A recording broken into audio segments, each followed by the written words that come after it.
போன டிசம்பர்லேருந்து ஓராண்டாக Ramadoss press meet கொடுத்துக்கிட்டே இருக்காரு. கான்க்ரீட்டாக இதுதான் குற்றச்சார்ஜ் மகன் மேலே ஏதாவது ஒரு சார்ஜ் வச்சாரா? அப்போ இது வரைக்கும் நீ மேம்போக்கா பூசி மொழிகிறீங்க. என்ன சார் பிரச்சனை உங்கள் மகனுக்கும் உங்களுக்கும்? அதை சொல்லுங்கள் சார்.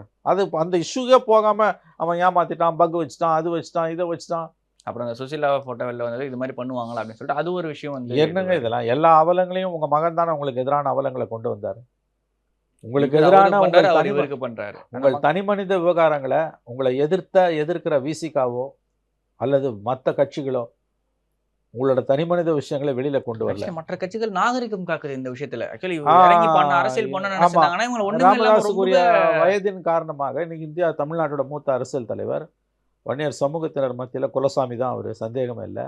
அவருக்கு எதிரான பல எதிர்மறையான செய்திகளை அது உண்மையாக பொய்யாலாம் ஆராய வேண்டிய அவசியம் நம்ம கிடையவும் கிடையாது. உண்மையாகவும் இருக்கட்டும் பொய்யாகவும் இருக்கட்டும், எதிர்மறையான விமர்சனங்களை, தகவல்களை, தனி மனித ஹைலி பர்சனல் மேட்டர்ஸ், அந்தரங்க விஷயங்களை நடுத்தருவில் கொண்டு வந்து வச்சது யார்? எதிர்கட்சிக்காரனா வச்சான்?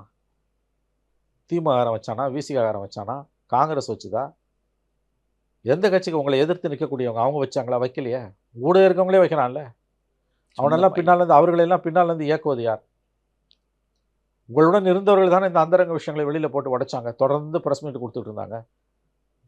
யூடியூப்பில் பல லட்சம் கோடிக்கணக்கில் பார்த்துருக்காங்க. இதெல்லாம் உங்கள் வாக்கு வங்கி சூறையாடிட்டு இருக்குன்ற புரிதல் உங்களுக்கு இல்லையா? அந்த மக்கள் வெதும்பி நிற்கிறாங்க. இப்போ என்ன பண்ணுறதுனே தெரியாத அவ்வளோதான். நீங்கள் வந்து இந்த சண்டை வந்து அளவு கடந்து போய் அப்பா மகன் சண்டை நடுத்தரில் வந்து சந்தி சிரிச்சு திமுகவோ அண்ணா திமுகவோ கூட பிஜேபி பாமகவை விமர்சிக்காத அளவுக்கு, எதிர் தரப்பான விசிகா கூட விமர்சிக்காத அளவுக்கு, நினைத்து கூட பார்க்க முடியாத அவலங்களை, அந்தரங்க விஷயங்களை நடுத்தரில் கொண்டு வந்து வச்சது யார்? ராமதாஸ் கூடயே இருக்கவங்க தான். ராமதாஸ் அவர்களுக்கு எதிராக இந்த மாதிரி ஒரு கீழ்த்தரமான அரசியலை விசிகா கூட இருக்கும் பண்ணது கிடையாது. அதை தான் நான் சொல்கிறேன். ராமதாஸுக்கு எதிரான கீழ்த்தரமான அவலமான அருவருக்கத்தக்க அரசியலை விசிகா பண்ணலை, கம்யூனிஸ்டுகள் பண்ணல, காங்கிரஸ் பண்ணலை, திமுக அண்ணா திமுக பண்ணல.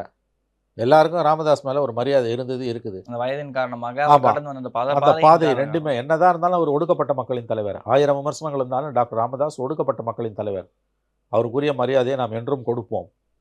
கல்வி கற்பிச்சிருக்கு அப்படின்னா அதுக்கு காரணம் அந்தரங்க விஷயங்களை நடுத்தரில் கொண்டு வந்து வச்சது யார் வச்சா?